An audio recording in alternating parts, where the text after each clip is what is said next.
ज्येष्ठ नागरिक कल्याण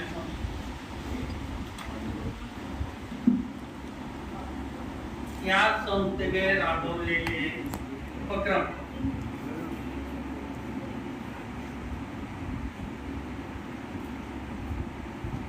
त्याचा प्रास्ताविक मधून आमचे आदरणीय बापूसाहेब हिंबे नानाने ते मांडलेले त्यामध्ये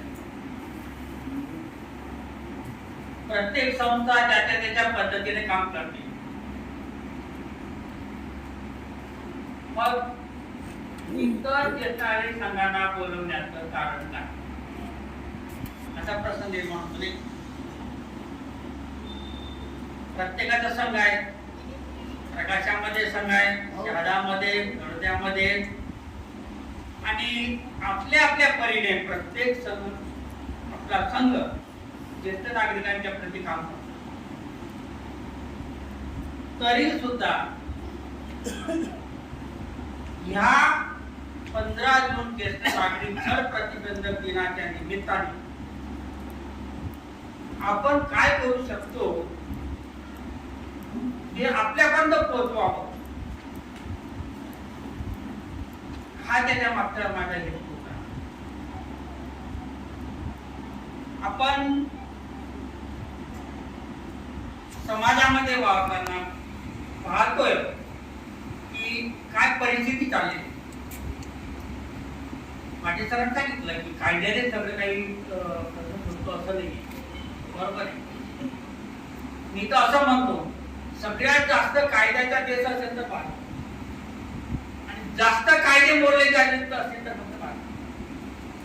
कायदे मोडण्यामध्ये आपला देश नंबर 1 ला आहे.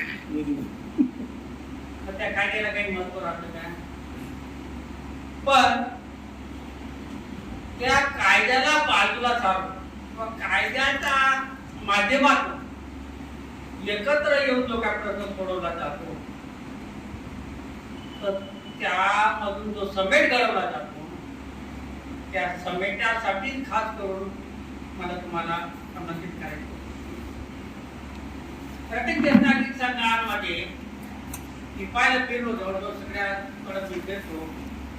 कार्यक्रम होतात तोपर्यंत काही कार्यक्रम झाला की एखादी व्यक्ती जेव्हा आपला नंबर मागते की मला तुमचा नंबर द्या, मग खात्री पडून जाते दादा माझी की यांचा कुठेतरी प्रॉब्लेम आहे. पण तरी ते सांगत जवळजवळ 3-4 महिन्यापर्यंत ते दुसऱ्याचं नाव सांगतात. आमच्याकडे एक मित्र त्याचा असा प्रश्न आहे आणि त्यासाठी मला तुमच्याकडून मार्गदर्शन घ्यायचं.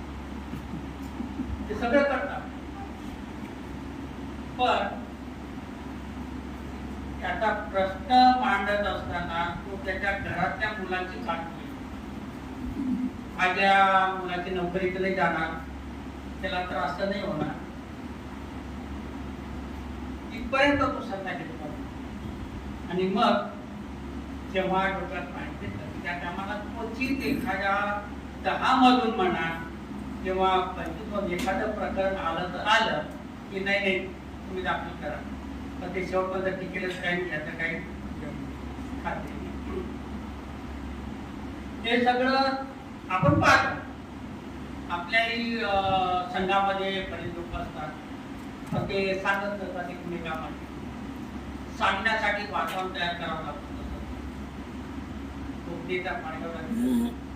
मला असं आठवतं की ज्या टाइमाला GTP कॉलेजमध्ये कार्यक्रम होता त्या टायमाला तळोद्याहून कोणीतरी मला सांगितलं होतं की आम्ही पण एक प्रकरणामध्ये सबमिट करून आणलेला आहोत. तर काय करू शकतो आपण? आपली संस्था आहे, नोंदणीकृत आहे आणि फक्त हाच आपण बसतो गप्पा मारतो एकमेकाच्या त्याच्या पलीकडे आपण काय करू शकतो. तर त्याच्यासाठी आपण एक त्याच्यावर लक्ष वेधण्याचा म्हणजे आपण याच्या माध्यमातून ज्येष्ठ नागरिक कायदा 2007 अर्थात आई वडील व ज्येष्ठ नागरिक अधिनियम 2007 साहेबांनी सांगितलं. तसेच मित्रात साहेब पण बोलले त्याच्या माध्यमातून जिल्हाधिकाऱ्यांनी सांगितलं की त्याच्यामध्ये वकील देता येत नाही, त्याच्यामध्ये कालमर्यादा द्यायचे, नवोदित निकाल द्यायचा. आणि हे सगळं जेव्हा प्रकरण आता सुरू केल्यानंतर मग मला तर तरी सुद्धा सगळ्या वकील घेतात आणि ते मानतात. पण ह्या कायद्यामध्ये अशी तरतूद आहे, काय तरतूद आहे, ज्येष्ठ नागरिकांना असा अधिकार दिलेला या कायद्याने की तुम्ही वकिलाच्या ठिकाणी जाऊन ती प्रकरण त्या न्यायाधीशासमोर मांडू. इथं वकिला परवानगी नाही. वकील या ठिकाणी ना मुलाची बाजू घेऊ शकतो, ना ज्येष्ठ नागरिकांची बाजू घेऊ शकतो. पण बाजू घेण्याचे अधिकार या कायद्याने ज्येष्ठ नागरिकांना दिलेले आहे. फक्त अट एवढीच आहे त्याची की ही संस्था नोंदणीकृत असली पाहिजे. ही संस्था असू द्या, संघटना असू द्या, संघ असू द्या, तो फक्त नोंदणीकृत जर असला तर सरळ जायचं, फक्त लेटर ड्राफ्ट द्यायचं, त्याला सांगायचं आणि मग तुम्हाला बाजू मांडायची. त्या ठिकाणी आपल्याला पूर्ण अधिकार पडतो आणि आपण त्या व्यक्तीला न्याय मिळवू शकतो. त्याच्यानंतर तेवढं झालं का? जब सांगणार आपण नाही साहेब याचा खूप अन्याय झालेला आहे, मी असं वापरू तसं वापरू.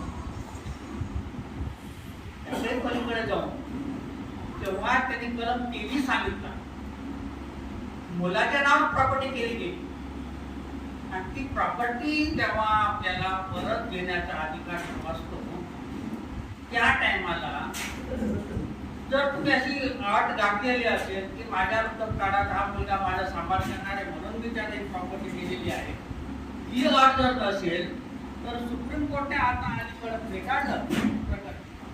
सुप्रीम कोर्टने सांगितलं की अट नाही आणि आपण काय करतो, आपली प्रॉपर्टी जरा मुलाच्या नावावर करून देतो, कुठली अट टाकण्याची काय नाही, शेवटी त्याला देऊन जायचे, आपल्याला कुठे घेऊन जायचे आणि मग आपण काय करतो, सिद्धार्थ शेट्टीच्या नावावर आपण ठीक आहे नावावर केलं, आपल्या नावाची ट्रान्सफर झाली,